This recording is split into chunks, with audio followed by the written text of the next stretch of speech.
नमस्कार दोस्तों। जैसा आप बोते हैं वैसा ही काटते हैं।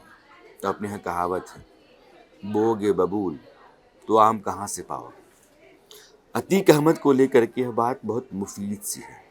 आज दिन भर खबरों का माहौल गरमाया रहा, बहुत न्यूज़ रूम में भी गर्मी रही, इसलिए कि अतीक अहमद और उसके भाई अशरफ को प्रयागराज की कोर्ट में पेश किया जा रहा था। और जब पेशी चल रही थी उस समय भी वहाँ बहुत गहमा गहमी थी, शोरगुल था और मीडिया के कैमरे वहाँ लगातार आगा पीछा भाग रहे थे। चैनलों की स्क्रीन पर खबरें चल रही थी, ब्रेकिंग न्यूज़ चल रहे थे, रिपोर्टर्स वहाँ से रिपोर्ट कर रहे थे।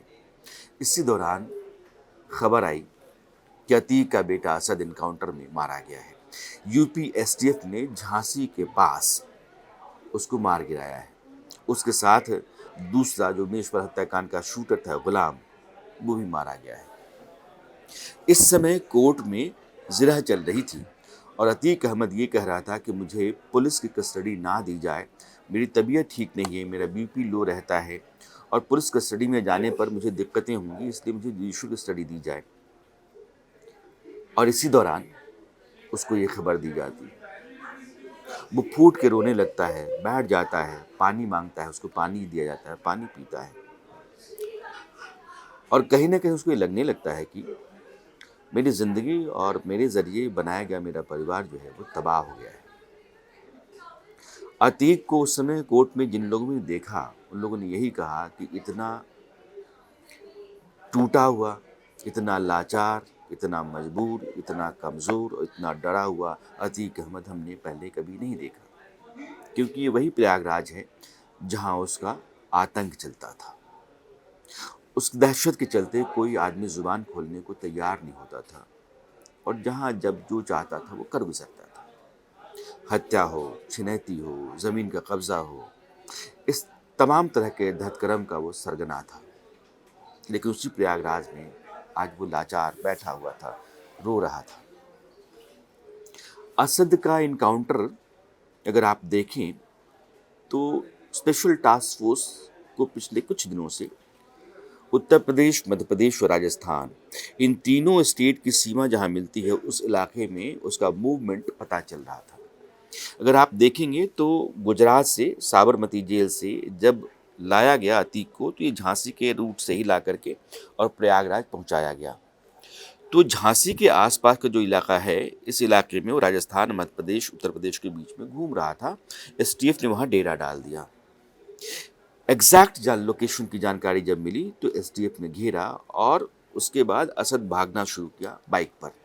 गुलाम पीछे बैठा हुआ था। गुलाम ने बकौल पुलिस गोली पीछे मुड़ करके चलाई। उसने फिर दोबारा गोली चलाई। एसटीएफ ने गोली चलाई, बाइक में गोली लगी, दोनों छिटक करके गिरे। दोनों ने गोली चलानी शुरू की। एसटीएफ के जवानों ने भी गोली चलाई और 30 मिनट तक फायरिंग चलती रही। लगभग 49 राउंड गोलियां चलाई गई और ये दोनों ढेर हो गए, मारे गए।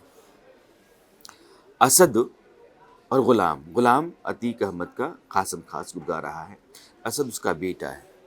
मैं तस्वीरें आज याद कर रहा था तो एक वीडियो एक बारात का है जब असद 10 साल का था और अतीक बगल में बैठा हुआ है। उसमें अतीक की तूती बोला करती थी और उसके सामने किसी की ज़ुबान खुलती नहीं थी। तो वो अपने बेटे को बंदूक देकर के, रिवॉल्वर देकर के कहता है कि इसको चलाओ और असद लगातार फायरिंग किए जा रहा है और उस बच्चे को मज़ा आ रहा है। धीरे धीरे वो असद बड़ा हो गया और अपने पिता के जेल में रहते हुए उसने पिता के खिलाफ जो आदमी गवाह बना हुआ था हत्याकांड का, उसकी हत्या कर दी। उमेश पाल हत्याकांड में जो वीडियो है उसमें देखेंगे आप तो दौड़ करके जाना और उमेश पाल को मारना, कोल्ट रिवॉल्वर से उसकी गर्दन पर नली डाल करके उसको गोली मार देना, यह सारा काम असद कर रहा है। उसके साथ बाकी जो गुर्गे थी, जैसे आज गुलाम मारा गया वो भी उसमें था, उस्मान चौधरी मारा जा चुका है वह भी उसमें था, जो गुड्डू बमबाज है जिसको भी कहा जा रहा है कि पुलिस ने उसको घेर रखा है वो भी मारा जाएगा। ये चारों आपको सीन में दिखाई पड़ेंगे और इन चारों में सबसे ज़्यादा एक्टिव लगातार कोई दिख रहा है कि वो बचना नहीं चाहिए, वो असद है और वो लगातार उस पर गोलियां चलाया जा रहा है। आज वो 10 साल का असद जिसको बाप ने गोली चलाना सिखाया था वो हत्यारा बना और एसटीएफ के हाथों आज की तारीख में उसकी लाश पड़ी हुई है। ये वो बात है जिसके लिए मैंने कहा कि बोओगे बबूल तो आम कहाँ से काटोगे, जो बोते हो पाते हो। एक बेटा जो सबसे बड़ा है उमर, वो लखनऊ जेल में है। दूसरा बेटा अली जो उससे छोटा है, नैनी सेंट्रल जेल में है। उससे छोटा बेटा असद जो इनकाउंटर में मारा गया। उससे जो दो छोटे बेटे हैं वो माइनर हैं, और माइनर में भी जो उससे चौथा वाला है उसके नाम पर यह है कि इस हत्याकांड, उमेश पाल हत्याकांड में जो मोबाइल खरीदे गए, जो सिम कार्ड खरीदे गए, वो उसी ने खरीदे। यानी कि हत्याकांड के बारे में जानकारी उसको भी थी। एक माइंडसेट जो अपराधी का होता है उस बच्चे में भी आ गया है, और उसके नीचे एक और बच्चा है। यह पूरा खानदान देखिए आप, तो जेल में है या मारा गया, या फिर वो आपराधिक मानसिकता का जहर उसके अंदर भी फैल चुका है। बीबी बीबी शाइस्ता गायब है, और शाइस्ता के बारे में ये कहा जा रहा है कि पुलिस उसकी लोकेशंस को भी लगभग ट्रेस कर चुकी है। उसकी भी गिरफ्तारी कभी भी हो सकती है।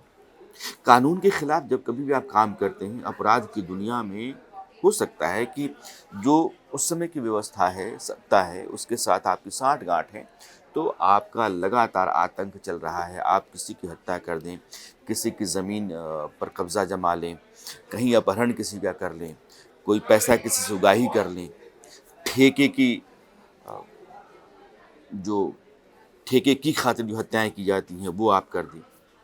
ये वक़्त है जो आपके साथ चल रहा है, लेकिन आप कर गलत रहे हैं। जब आप गलत कर रहे हैं तो फिर कानून है, एक न एक दिन वो हिसाब कर जाएगा। कभी भी किसी भी अपराधी को आप देखिएगा वो गुनाह करके बचा नहीं, और उसका हिसाब किताब हुआ है।